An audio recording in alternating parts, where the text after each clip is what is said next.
and the crucible of World War II in the midst of the inferno of Okinawa, a man stood armed with nothing but unwavering faith and boundless love for his fellow soldiers. Desmond Doss, a devout Seventh-day Adventist and conscientious objector, refused to carry a weapon, yet he ventured into the heart of a battle as a medic. In the midst of the relentless enemy fire, Doss single handedly rescued approximately 75 wounded comrades, lowering them one by one down a 400-foot escarpment to safety. His actions were not driven by a desire for recognition, but by a profound commitment to the commandments of a loving God and loving one another, a testament to the power of compassion and justice in the face of adversity. In today's exploration, we delve into these foundational principles: love and justice, the twin pillars that not only guided Doss's heroic deeds, but also serve as the bedrock of a righteous life. Join us as we uncover how these commandments can transform our world one act of kindness at a time. Hi there. Thanks for joining in today. It's so good to have you here. It is Q1E12, and today we are exploring the topic love and justice, the two greatest commandments. In the dawn of creation, our world stood immaculate, a flawless tapestry woven by the hands of the divine. Adam wandered through his paradise, unburdened by the woes that now shadow our existence. But then, sin happened, fracturing this celestial harmony. As time unfolded, the fissures deepened, birthing a world rife with malevolence, anguish, and injustice. But thankfully, it doesn't have to stay that way. Our God will make it right in the end. But in the here and now, are we mere spectators to the suffering? Or is there something, anything, that we can do to relieve the pain, the suffering, and the injustice around us? Now, this reminds me of a conversation I had almost two decades ago with my big brother's wife, Sister Onyinyechi. We were just having a casual conversation about things generally when she shared a personal principle. Now, at the time, she was not making a whole lot of money, but besides consecrating a fraction of her earnings to support the cause of God, she devoted a fraction of her monthly earnings to welfare, the well-being of other people, sometimes strangers. I was thoroughly humbled. She cared enough to do something about it besides complaining. And sometimes it's not even the money. It's our voices raised against injustice, our time offered in companionship, our hands extended in service. Whatever it is, just being intentional about relieving the pain, suffering, and injustice around us. That is the very heartbeat of the will of God. This profound principle was eloquently affirmed during a probing encounter between Jesus and the Pharisees, chronicled in Matthew 22:34-40. Now, one Pharisee, a scholar, steps forward, his tone both respectful and testing, and he goes, "Teacher, which commandment in the law is the greatest?" Jesus' serene and authoritative response without hesitation: "You shall love the Lord your God with all your heart, with all your soul, and with all your mind. This is the greatest and foremost commandment. He pauses, ensuring the weight of his words settles. Then he continues. The second is akin to it. You should love your neighbor as yourself. Now, upon these two commandments rest the entirety of the law and the prophets. The simplicity yet profundity of his words resonated deeply. I can only imagine the looks on the faces of these Pharisees. Think about it. The essence is unmistakable. Genuine love for the divine and for humanity encapsulates the law's totality. Authentic love for the Creator propels us to exclusive devotion. For if we truly love God, we will serve Him only, having no other gods. We will not give our allegiance due God to any graven images.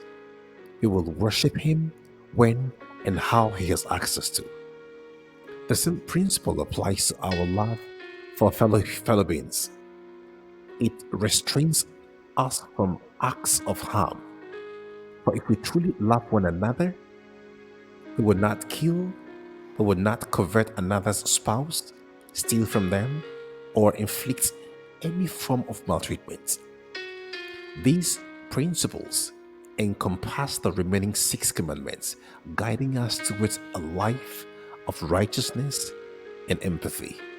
On the flip side, when we stray from these foundational principles of love for God and for our fellow humans, we not only distance ourselves from divine grace, but we also perpetuate cycles of harm and injustice. This deviation is not limited to the overt sins like theft, murder, or idolatry. It extends to the subtle, often overlooked mistreatment of any individual. For we are all the works of His hands, and for every person is a cherished creation of God. The Apostle John confronts this hypocrisy head on.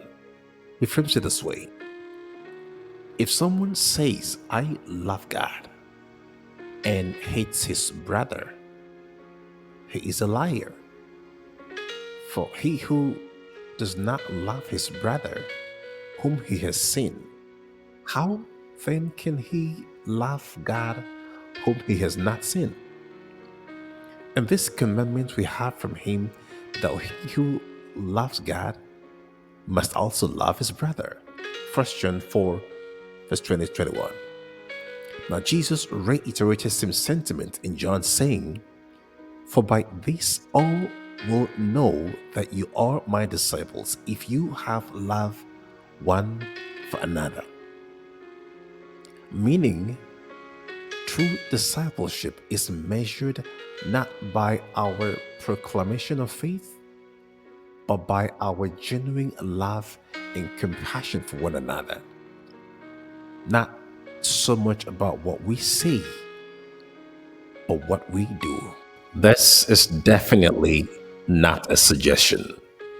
This mandate is unequivocal. God's profound concern for how we treat each of His children, especially those unable to defend themselves, the poor, the needy, the widows, the orphans, and strangers, is evident through Scripture. The prophet Micah distills God's expectations succinctly. He has shown you, O man, what is good. And what does the Lord require of you but to do justly, to love mercy, and to walk humbly with your God? Micah 6 verse 8. And for those who assume positions of authority over God's people in whatever capacity, religious or secular, God's directive is clear. How long will you judge unjustly and show partiality to the wicked? Defend the poor and the fatherless. Do justice to the afflicted and the needy. Deliver the poor and the needy. Free them from the hand of the wicked. Psalms 82, verse 2 to 4. You should read the rest of the chapter. You'll find it, let's just say, interesting. And by the way, it's noteworthy how many possess a good understanding of how a good boss should act or how just leadership should be until they themselves hold power. Hopefully, we can choose to do better after reading the rest of this chapter. Honest, God is deeply concerned about injustice and how we treat one another. Throughout history, we see his righteous indignation kindled on behalf of all those who are victims of injustice. 2.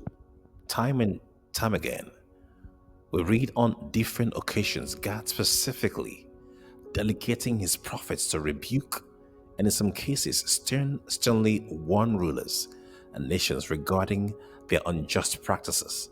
Number 3, Jesus further emphasized the gravity of these principles, highlighting justice, mercy, and faithfulness.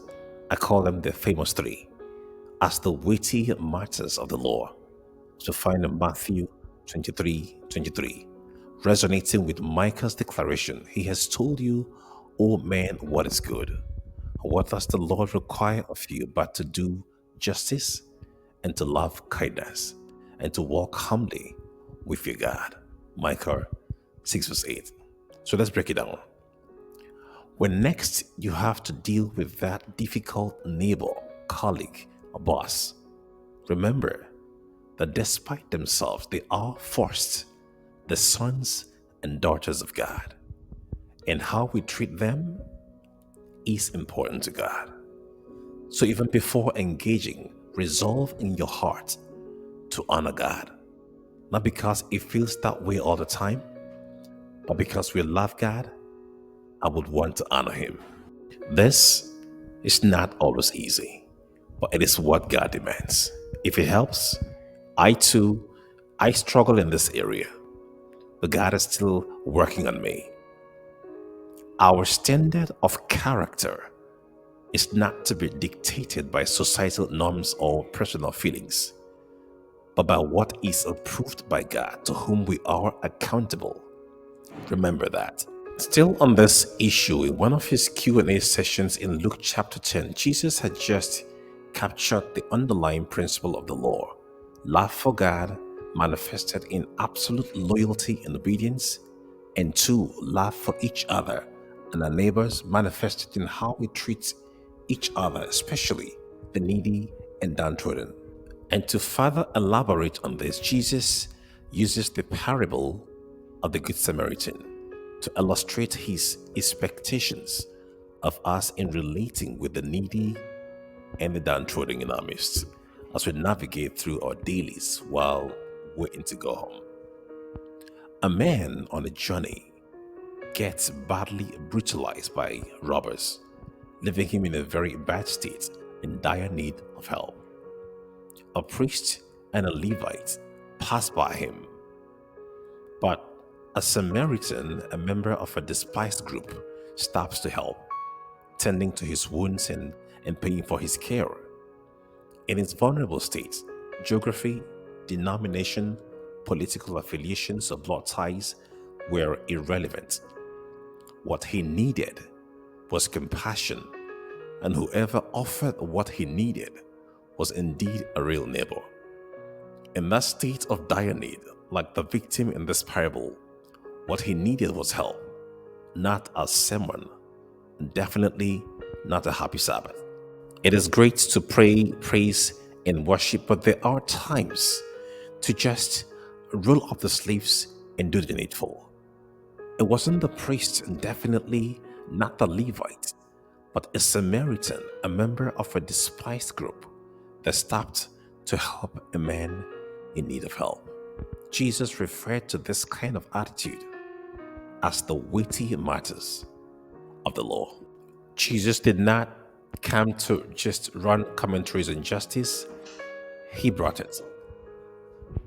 As a matter of fact, that's why he came.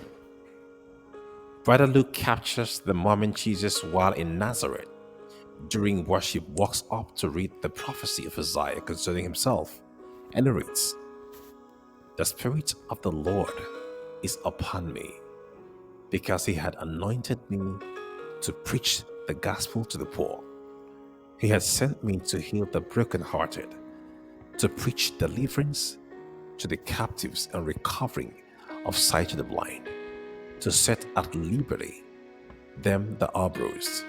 Isaiah 61, verse 1 to 2. And through his life and ministry, we see the fulfillment of this prophetic call and longing for justice. He is the desire of ages, our hope of justice in a world riddled with injustice and oppression. And as his devotees, the Lord expects us to be his extension in our little corners, in lending a helping hand to the needy, speaking up for the oppressed, and upholding the famous three: justice, mercy, and faithfulness. And that's it for this week, folks. Next week, we'll dive into the topic: love is the fulfillment of the law. You don't want to miss that. Until then, stay the course. I remain your Sabbath School Doodle, doodling out. Let's make it make sense. If you were blessed by this session, be sure to like, share, and subscribe so you are notified as soon as we publish. And if you have not yet given your life to Christ, you should while you can. I'll see you next week, God willing. Happy Sabbath.